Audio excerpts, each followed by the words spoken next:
Hi everyone, welcome back to our channel.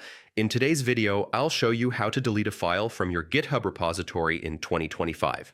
If you've been searching for a way to remove a specific file, this guide is for you. Get started. First, open github.com in your web browser and log into your account.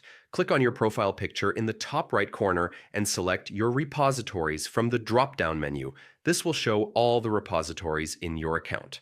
Find and click on the repository where you want to delete a file. Next, navigate through the repository folders to locate the file you want to remove. Click on the folder name to open it, then click on the file to view its contents. To delete the file, click on the three-dot menu at the top right of the file view. From the drop-down menu, select Delete File. You'll be redirected to a new page where you can confirm the deletion. At the top of this page, click Commit Changes. A pop-up will appear. Here, add a commit message to describe the deletion. Finally, click Commit Changes again to finalize. And that's it.